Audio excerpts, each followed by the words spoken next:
Come along with me to the land of crazy. Come along and see. I'm really not that crazy. Come along with me to the land of crazy. Come along and you will see. I'm really not that crazy. Paths. Life is full of them.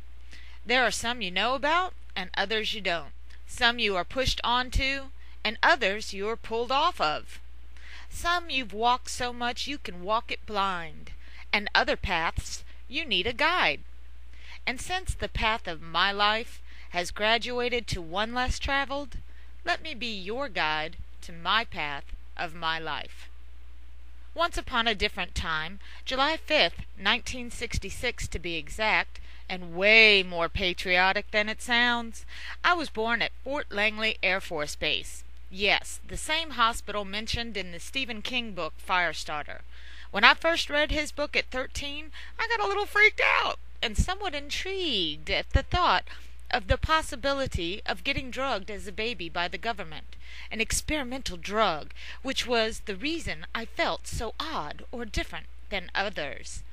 It wasn't until I was 27 that I discovered an equally horrifying thought as to why I was a bit different. I grew up about as normal as any other Navy brat, except maybe when I was about 3 or 4 and I got stepped on by a cow in the stomach. Then around the age of 7, everything changed. Love. Yeah, I guess you could say everything started out of love. Now, I'm not talking about the mansy-pansy type of love that everyone's looking for because it makes everything all right with the world type of love, but I'm talking about the type of love that is illusionary, temporary, and never able to be quenched kind of love. The love of the bottle over innocence, the love of self-gratification, the love of sex over love itself, the love of living in illusion like others were, trying to outwardly display the similarities between themselves and the ones with the true mansy-pansy type of love. So around the age of 7, and possibly earlier, I was handed one of the most influential batons of pain a human can receive from another human in this relay race called life. This kind of baton was guised as love, but was truthfully closer to lust. These pain batons can come in any size, shape, or color, and everyone receives some type of beating at one time or another by them. Most often these beatings are underground, not revealed, not acknowledged, and both the givers and the receivers get hurt when this baton is used. It helps me and hurts me to know that I am not the only one who got past this kind of pain baton, 'cause I know for me, receiving mine added a permanent wrinkle to my brain. And like all batons in a relay race, including the batons of love, they are all designed to be passed on, like a cycle that makes a circle, round and round, until it's broken. Before I realized that this didn't happen to everyone, and I could change the pattern, I started using my pain baton. At first it came out in the form of me swinging my book bag at a really nice kid in my neighborhood, like I was mad at him for being so nice. Now don't get me wrong, I was nice at times too, but that moment in time, that path I was pushed onto as I was robbed of my innocence, it changed everything for me, about anything, while changing absolutely nothing at the same time. In a sense you could say it fractured reality for me. I still had to go to school, I still had to go to church, I still had to do my chores, and thank God I still got to watch Scooby-Doo, the Flintstones, and the Justice Friends on Saturday morning. Kids, this is way back in the day when cartoons only came on Saturday, or on holidays with specials, so Saturday morning meant a lot to me. Fruit Loops and cartoons, ah, heaven. Each person beaten with these pain batons handles it differently, and the way I chose to handle my baton was to ignore it as best as possible. With the exception of some early pain seepage, Now, I'm not trying to lessen my young pain-inducing actions. I'm just saying I'm glad I didn't turn into a serial killer is all, because that baton taught me power. Power in the sense that each of us have an effect on others, be it positive or negative. Whether we intend on it being that way or not, it just is. I received my pain baton in the early 70s in this old house. Gotta love the 70s. Colors everywhere, a sense of new freedom and expression in the air. Even at the age of 7, I could feel it. I loved climbing trees, hopping on my pogo stick, walking with my stilts, all along these paths that wound in and out of my entire neighborhood. Leave It to Beaver could still be found on TV at this time, but Fantasy Island and Brady Bunch were more the theme of the day. Yes, I did go to church, and I got saved like a bazillion times, well, maybe more like 7 times, at my friend's church, but I think a lot of it for me was more along the lines of a simple child wanting to be noticed for doing something good. Like, if I do this, everyone will see me. Yes, yes, see me, look at me, here up front, hello. One of the things that did help me realize that there was more to life than I had expected came purely by accident. As a 10-ish-year-old girl, I was playing helicopter with some young neighborhood kids when the most amazing thing happened. I tripped. I let go of the kid I was swinging, and he went flying. I checked the kid out and discovered he had some minor scratches on his back due to skidding over one of those fan-type rakes that was in the yard. It wasn't until I knew he was okay that I went back to see why I tripped. Apparently, I too had an encounter with a rake, only my rake was one of those pokey kind of rakes. You know, the ones used more for aerating than for gathering leaves. Fascinatingly, stepping on that rake punctured my foot, and I didn't feel a thing. Yes, I fell, but I never felt the prong of the rake puncture my foot. It made me wonder, why? Why did the teeny tiny needle going into my arm for the tetanus shot afterwards hurt so bad, and the giant hole in my foot never hurt once? Was it because I knew it was coming? Was it because I watched the needle go in? The contrast between the two helped me understand, even at a young age, that there really was a lot of odd, weird, unknown, or rather unspoken of things out there. I wouldn't say I went looking for that weird stuff everywhere at the time, but that incident of an accident taught me to keep a weather eye open for it, because it really did exist.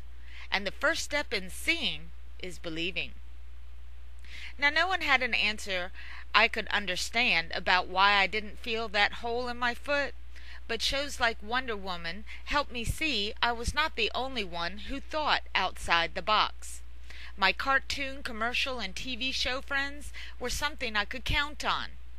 Now please, understand, when I say these folks or shows were my friends, I don't mean that I thought that they were my buddies I could call up any time I wanted type friends, but friends in the aspect that they could do things I couldn't. They made me laugh, they taught me things I didn't know, and they were there for me any time I turned on the box. My friends in the box helped take me away from the everyday, and every day they went with me, whether it was a cool thing I learned on Zoom or a commercial I could recite. I needed those distractions to take me out of my own self-absorbed world, because when hard, unexpected events happened in my life, said with 2020 reflection, I can see an increase in my usage of my pain baton. Like when my parents divorced and the season of moving started to change from every 4 years to every 2 years or less, this was the time I maximized the usage of my pain baton. After the divorce, my brother, mother, and I moved from this house into a townhouse. I was all right with it for the most part because it was something new, like a new page in my life. I did go back to the old house and found that they had painted it white and had a big black dog, a Great Dane to be exact, and his name was Satan. Now that was an odd life moment. Another odd thing that occurred while living in the townhouse was wishing upon a star and having it come true. I had met this boy named George in July and mentioned I was going to Busch Gardens, a local amusement park, in August, and he said he was going too. Neither of us knew the exact date, so my wish upon the star was for both of us to go on the same day and that we'd meet up. And we did. Pure coincidence? Anyway, I was still in the same school district when we moved, but I was about to start junior high school. Now, I don't know if I started my own life science experiment before or after finding a book on psychiatry, which showed statistics about blondes being happier than other colors of hair. Although I didn't quite agree with their findings because I was a blonde, I did like the fact that there was a science behind it. What I do know is that one of my first life science experiments started when I began my new school, when I changed my name to Liz.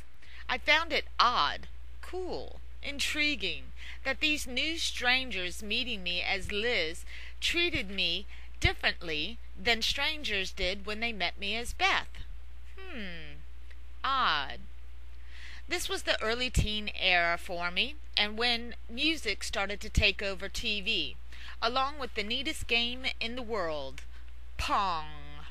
No, not beer pong. The original video game Pong. The music I was into at the time was the Bee Gees, Donny Osmond, and the Partridge Family, while my older brother was into Boston, Journey, and Styx. This is also the time I better honed my skills on how to maintain a surface illusion while keeping my true thoughts underground, and my pain baton gave out its first black eye to one person literally and more than one person figuratively. 2 years later we moved again with my mom's new husband up to the Blue Ridge Mountains area in Roanoke, Virginia. The move marked the end of my purposeful pain baton usage and the start of my second life science experiment, where I changed my name to Elizabeth, which seemed to give me a momentary regal reception. The people I hung out with were more of the geek variety, and I say that with great pride and respect. I also adapted to the local customs of going to the skate rink on Friday nights and partaking of these little yellow and black pills. This is also where another odd life moment occurred. There was this young boy, or rather young man, named Vincent. Vincent. His way was simple and artistic, yet innocent all the while, and he was way, way out of my league. He was beautiful, and I loved him just the same. So much so, I kind of felt connected to him, and I could finish his sentences. And since I could do that so easily with him, like I was some sort of superhero or something, I decided to try and expand my abilities by moving a fuzzy ball hanging from my ceiling with only my thoughts. And as Yoda says, I did not, because there is no try. I failed! Anyway, constantly moving different places introduced me to different states of mind. The best example of this happened 1 year later when I moved from the Blue Ridge Mountain area to Washington State, which seemed like it was on the other side of the world. I knew I had a deep southern accent at times, but damn, these folks had no accent. As I stepped onto this completely new path, I decided to recreate myself yet again and changed my name back to Beth. I went to live with my dad and his new wife because my stepfather and I didn't get along too well, and after about 6 months of living with the other side of my family, that's when I learned the grass is not always greener. End page 2.